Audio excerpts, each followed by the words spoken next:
Hello everyone. So రీసెంట్గా Telangana pollution control board నుంచి assistant scientist పోస్టులకి నోటిఫికేషన్ రిలీజ్ అని తెలిసిందే. బట్ అందులో క్వాలిఫికేషన్ వాళ్ళు డిగ్రీ ఇన్ ఫార్మసీ ఇచ్చారు, డిగ్రీ కెమిస్ట్రీ ఇచ్చారు, బట్ ఫార్మసీకి అయితే ఇవ్వలేదు. సో కాబట్టి మన వాళ్ళు రీసెంట్గా ఎస్పెషలీ దిలీప్ అండ్ మహేష్ అనేవాళ్ళు నాకు 3 days బ్యాక్ కాల్ చేసి, సార్ మన వాళ్ళని కొద్దిగా మోటివేట్ చేయండి, సో మన రిప్రజెంటేషన్ ఇస్తే మన ఫార్మసీలో కూడా కెమిస్ట్రీ ఉంది కాబట్టి మనల్ని క్వాలిఫికేషన్ యాక్సెప్ట్ చేసే ఛాన్స్ ఉంది, సో ఇస్తే చాలామందికి యూజ్ అవుతుంది అంటే. సో నేను ఒక వీడియో కూడా చేశాను. సో తర్వాత వాళ్ళు ఏం చేశారంటే ఈ దిలీప్, మహేష్ వీరితో పాటు ఇంకొందరు కలిసి ఈరోజు ఐలయ్య, సందీప్, మధుసాయి అనే వాళ్ళందరూ కలిసి సో ఈరోజు వాళ్ళు తెలంగాణ పొల్యూషన్ కంట్రోల్ బోర్డుకి వెళ్ళి సో దీనికి సంబంధించిన కొన్ని వేరే స్టేట్స్ లైక్ అసిస్టెంట్ సైంటిస్ట్కి వేరే స్టేట్స్లో ఫార్మసీ క్వాలిఫికేషన్ ఇవ్వడం, బీ ఫార్మసీ క్వాలిఫికేషన్, సో ఇచ్చిన ఆ జీవోలు కానీ ఆ నోటిఫికేషన్స్ కానీ అన్ని గ్యాదర్ చేసి వీళ్ళు చాలా కష్టపడ్డారు. Special Mahesh and Dileep. So వీళ్ళు తీసుకెళ్ళి ఈరోజు రిప్రజెంటేషన్ ఇచ్చారు, పొల్యూషన్ కంట్రోల్ బోర్డు మేనేజర్ గారికి ఇచ్చారు. సో మేడం చాలా పాజిటివ్గా రెస్పాండ్ అయ్యారంట. సో రెస్పాండ్ అయ్యి సో ఆల్రెడీ మీ డిపార్ట్మెంట్, మీ ఫార్మసీ నుంచి ఒకరు సెలెక్ట్ కూడా అయ్యారు ప్రీవియస్ నోటిఫికేషన్లో, సో మీకు పక్కా ఎలిజిబిలిటీ అయితే ఉంటుంది, సో మీరు ఇంకొకసారి టీజీపీఎస్సీ కూడా ఒకసారి రిప్రజెంటేషన్ ఇవ్వండి అని మేడం చాలా క్లియర్గా చెప్పారు, పాజిటివ్గా రెస్పాండ్ అయ్యారంట. సో వీళ్ళు టీజీపీఎస్సీకి రిప్రజెంటేషన్ ఇచ్చారు, బట్ వాళ్ళు మళ్ళీ ఇంకొకసారి కలవమని చెప్పారంట. సో దీన్ని బట్టి సో మోస్ట్లీ మనకి 100% బీఫార్మసీ వాళ్ళకి అసిస్టెంట్ సైంటిస్ట్ పోస్ట్కి ఎలిజిబిలిటీ ఉన్నట్లే. ఓకే. సో కాకపోతే పొల్యూషన్ కంట్రోల్ బోర్డు వాళ్ళు టీజీపీఎస్సీ వాళ్ళ దగ్గర కొంచెం క్లారిటీ కావాలని చెప్పారు. సో 100% ఎలిజిబిలిటీ ఉన్నట్టే, జస్ట్ ఒకసారి వెళ్ళి కలవాలి. సో వీళ్ళు మండే ప్లాన్ చేస్తున్నారన్నమా, మహేష్, దిలీప్ ఎక్సెట్రా వీళ్ళందరూ కలిసి. సో ఇంకొందరు యాడ్ అయితే బాగుంటుంది అని రిక్వెస్ట్ చేశారు. సో కాబట్టి ఇంకా ఎవరైనా దగ్గరగా ఉన్న వాళ్ళతో పాటు కలిసి వెళ్ళి టీజీపీఎస్సీకి ఇస్తే సో చాలామందికి హెల్ప్ అవుతుంది. సో వాళ్ళు కూడా క్వాలిఫికేషన్లో మన బీఫార్మసీని యాడ్ చేస్తారు. సో అసిస్టెంట్ సైంటిస్ట్కి ఎవరైతే ఇంట్రెస్టెడ్గా ఉంటారో వాళ్ళందరూ కూడా అప్లై చేసుకోవచ్చు. సో దీనివల్ల మనకు వచ్చి యూజ్ ఏంటంటే ఇంకొన్ని ఫార్మసీ వాళ్ళకి ఇంకొన్ని పోస్టులు ఎక్స్ట్రా ఎలిజిబిలిటీ వస్తుంది. ఓకే. సో మనం ఇంకొన్ని పోస్టులు రాసుకోవడానికి ఛాన్స్ ఉంటుంది, ఎందుకంటే మనకు వచ్చే నోటిఫికేషన్స్ చాలా రేర్గా వస్తాయి. లైక్ డ్రగ్ ఇన్స్పెక్టర్ కానీ, ఫార్మసిస్ట్ కానీ, ఇవి చాలా రేర్గా వస్తుంటాయి. అనలిస్ట్, సో ఇది మాత్రం చాలామంది తెలిసింది. బట్ ఇది కాకుండా ఇంకొన్ని, అంటే ఎక్కడైతే డిగ్రీ ఇన్ కెమిస్ట్రీ అని కానీ, లైఫ్ సైన్సెస్ కానీ ఎలిజిబిలిటీ ఇచ్చిన చోట ఆ జాబులకి మన ఫార్మసీ కూడా ఎలిజిబిలిటీ ఉండే ఛాన్స్ ఉంటుంది. కాకపోతే అది మనము కొద్దిగా రిప్రజెంటేషన్ ఇచ్చి పోరాడి కొద్దిగా సంపాదించుకోవాలి.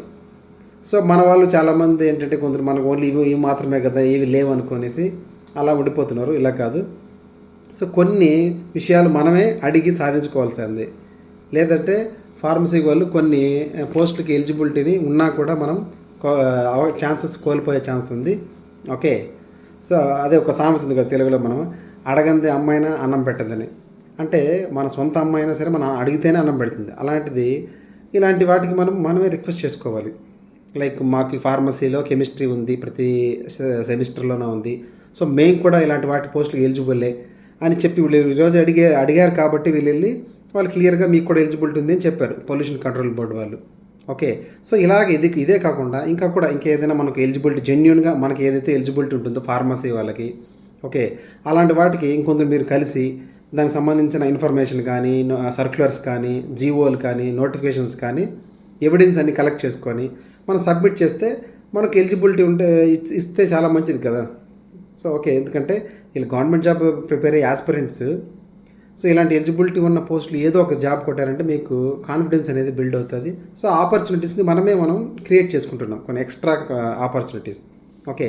ఒక డిఐఈ లేదా ఫార్మసిస్ట్ కోసమే వెయిట్ చేయకుండా ఇలాంటి ఏదైనా ఉన్నప్పుడు కూడా మనం కష్టపడుకోవచ్చు. ఓకే. సో కాబట్టి ఎవరైతే యాస్పిరెంట్స్ ఇంట్రెస్టెడ్గా ఉన్నారో వాళ్ళందరికీ ఒక లింక్ని నేను డిస్క్రిప్షన్లో పోస్ట్ చేస్తాను. ఓకే. సో అది టెలిగ్రామ్ గ్రూప్ లింక్. సో అందులో మీరు జాయిన్ అవ్వండి. సో జాయిన్ అయితే వాళ్ళందరూ కూడా మీకు ఎప్పుడు వెళ్ళాలి, ఏంటి ఆ టైమింగ్ అని చెప్తారు. ఓకే. సో మీరు వాళ్ళతో పాటు వెళ్ళి సపోర్ట్ చేయండి. సో మనం మాకెందుకులే అనుకుంటే, అందరూ ఎందుకు అనుకుంటే మనకు కొన్ని రావాల్సినవి రాకపోవచ్చు ఫార్మసీ వాళ్ళకి. సో కాబట్టి మనమే కష్టపడుకొని ఇలా కొద్దిగా తిరిగి వాటి ఎలిజిబిలిటీని తెచ్చుకోవాల్సి ఉంటుంది. సో అసిస్టెంట్ సైంటిస్ట్కి అయితే మోస్ట్లీ మనకు 100% ఎలిజిబిలిటీ ఉన్నట్లే మేడం చెప్పిన ప్రకారం, పొల్యూషన్ కంట్రోల్ బోర్డ్ మేనేజర్ గారు చెప్పినట్టు. బట్ టీజీపీఎస్ దగ్గర ఇంకొకసారి మండే వెళ్ళి క్లారిఫికేషన్ తీసుకోవాలి. సో వీలైనంత ఎక్కువ మంది గ్యాదర్ అయ్యి ఫార్మసీ వాళ్ళు ఆస్పిరెంట్స్ వెళ్తే కొంచెం ఇంపాక్ట్ బాగుంటుంది, వాళ్ళు కూడా మంచిగా రెస్పాండ్ అయ్యే ఛాన్స్ ఉంటుంది.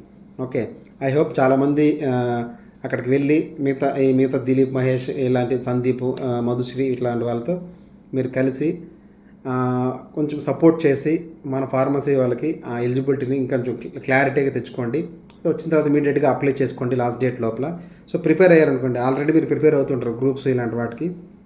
సో ఇది కొంచెం లిటిల్ బిట్ కెమిస్ట్రీ మనం ప్రిపేర్ అయ్యామనుకోండి, సో ఈజీగా మనకి జాబ్ వచ్చే ఛాన్సెస్ ఎక్కువ ఉంది. సో ఆల్రెడీ ఒక chemistry pollution control board assistant సైంటిస్ట్కి ప్రీవియస్ నోటిఫికేషన్లో మన ఫార్మసీ వాళ్ళు సెలెక్ట్ అయ్యారని చెప్పారంట వాళ్ళు, పొల్యూషన్ కంట్రోల్ బోర్డు వాళ్ళు. సో కాబట్టి మనకు కూడా ఇది ఒక ఇన్స్పిరేషన్ చెప్పాలంటే. ఓకే, సో ఇలాంటి వాటిలో మీరు యూనిటీగా ఉండి మన ఫార్మసీకి రావాల్సిన వాటిని మనమే సాధించుకోవాలి. ఓకే, సో కొంచెం కష్టపడడంలో తప్పేం లేదు. ఓకే, ఐ హోప్ మీరందరూ కూడా వాళ్ళతో పాటు వెళ్ళి సపోర్ట్ చేస్తారని అనుకుంటున్నాను. Okay, so all the best, apply చేసుకోండి, బాగా ప్రిపేర్ అవ్వండి. Okay, thank you.